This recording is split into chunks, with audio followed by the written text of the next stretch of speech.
আসসালামু আলাইকুম ওয়া রাহমাতুল্লাহি ওয়া বারাকাতুহু। প্রিয় দর্শক, আশা করি আপনারা ভালো আছেন, সুস্থ আছেন। আল্লাহ তাআলা যেন আপনাদের সকলকে ভালো এবং সুস্থ রাখেন, আমিন। আজ আমি এমনই একটি আমল সম্পর্কে আলোচনা করিব যে যদি এই আমলটি প্রতিদিন প্রতিনিয়ত পাঠ করা যায় তো ইনশাআল্লাহ তাআলা প্রিয় নবী সাল্লাল্লাহু আলাইহি ওয়াসাল্লাম তিনি আমাদের হাত ধরে জান্নাতে প্রবেশ করাবেন। সুবহানাল্লাহ। তাই এই আমলটি সম্পর্কে জানতে আমার এই ভিডিওটি সম্পূর্ণ দেখুন, কোনো রকম স্কিপ না করে, কারণ ভিডিও কেটে কেটে দেখলে হয়তো সম্পূর্ণ বুঝতে পারবেন না। তাই সম্পূর্ণ দেখুন, ভালো লাগলে লাইক করবেন, কমেন্ট করবেন এবং বন্ধুদের সঙ্গে শেয়ার করে দেবেন। আর যদি আমাদের চ্যানেলে প্রথমবার এসে থাকেন তাহলে সাবস্ক্রাইব করে পাশের বেল আইকনটি প্রেস করে দেবেন, যাতে আমাদের পরবর্তী নিত্য নতুন ভিডিও আপনার মোবাইলে সর্বপ্রথম এসে পৌঁছায়। তো চলুন ভিডিও শুরু করি। আল্লাহ তাআলা এ জান্নাত সৃষ্টি করে রেখেছেন, তৈরি করেছেন শুধুমাত্র তিনার প্রিয় বান্দাদের উদ্দেশ্যে। দুনিয়াতে বান্দা পাঠিয়েছেন ইবাদত করার কারণে, যে আমরা আল্লাহর হুকুম পালন করি।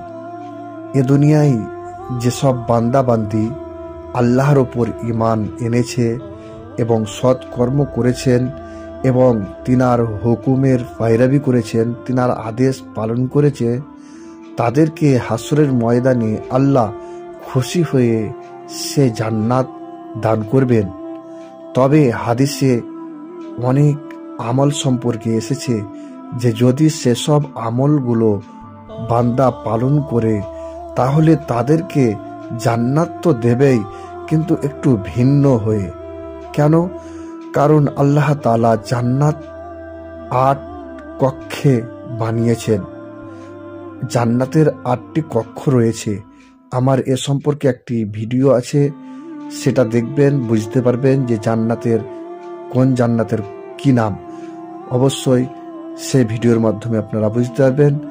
তো আজ যদি আমরা এই আমলগুলি পালন করে চলি, সেই আমলগুলি যদি আমরা প্রতিনিয়ত পাঠ করি, তো আল্লাহ রব্বুল ইজ্জাত তিনি আমাদের ওপর খুশি হবেন, প্রিয় নবী সাল্লাল্লাহু আলাইহি সাল্লাম আমাদের ওপর খুশি হবেন। আর আল্লাহ রব্বুল ইজ্জাত যদি কোনো বান্দার ওপর খুশি হন তাহলে আল্লাহ তাআলা তাকে খুশি হয়ে জান্নাত প্রদান করবেন। এবং এই জান্নাত যে কয়েকটি কক্ষে ভাগ করা হয়েছে এ কারণেই যে আল্লাহর প্রত্যেক মুমিন বান্দা সকালে কিন্তু একই পর্যায়ের ইবাদত করতে পারে না, কেউ কম কেউ বেশি। তাই আমরা যেরকম ইবাদতে আমালে বেশি উগ্রগতি থাকব, বেশি আল্লাহর ইবাদতকে পালন করে চলিব, সেই বান্দাকে আল্লাহ রব্বুল ইজ্জাত বেশি স্ট্যান্ডার্ড জান্নাতের মধ্যে রাখবেন। আর যদি কেউ আমরা অলস হয়ে ইবাদত করি তাহলে কি আমাদেরকে সেই উচ্চ পর্যায়ের জান্নাত দান করবে না।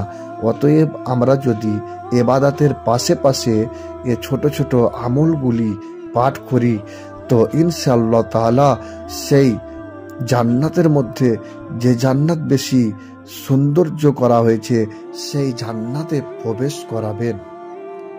তাই যে আমলটি সম্পর্কে আমি আজকে আলোচনা করছি বা করব, সেই আমলটি যদি প্রতিদিন প্রতিনিয়ত পাঠ করা যায় তো প্রিয় নবী সাল্লাল্লাহু আলাইহি ওয়াসাল্লাম তিনি আমাদের হাত ধরে জান্নাতে প্রবেশ করাবেন।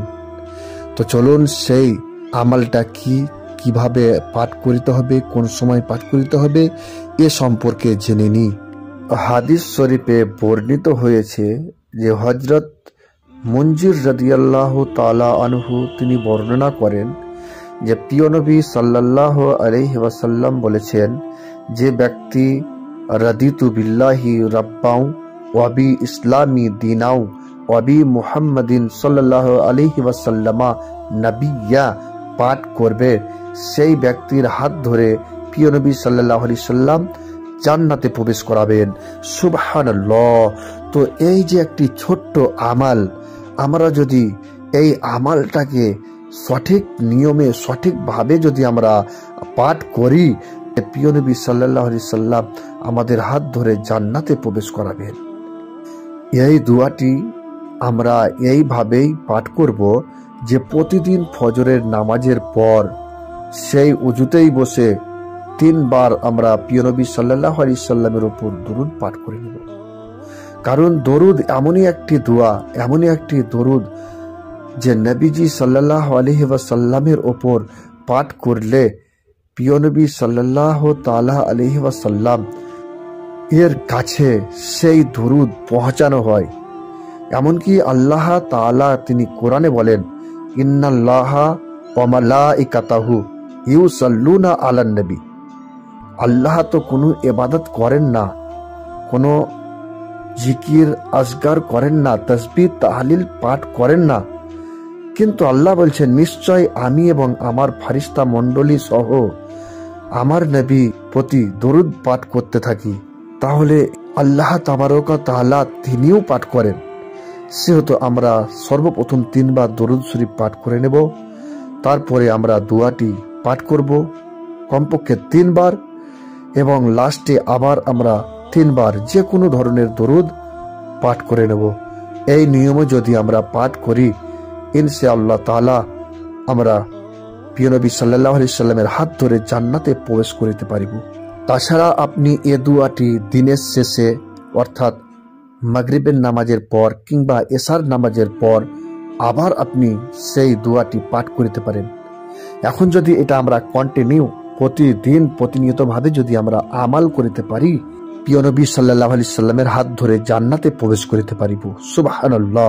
তাই ভিডিও যদি ভালো লেগে থাকে অবশ্যই লাইক করবেন, কমেন্ট করবেন এবং বন্ধুদের সঙ্গে শেয়ার করে দেবেন। আর যদি এই চ্যানেলে প্রথমবার এসে থাকেন তো সাবস্ক্রাইব করে পাশের বেল আইকনটি প্রেস করে দেবেন, যাতে আমাদের নিত্য নতুন ভিডিও আপনার মোবাইলে সর্বপ্রথম এসে পৌঁছায়। আসসালামু আলাইকুম ওয়া রাহমাতুল্লাহি ওয়া বারাকাতুহু।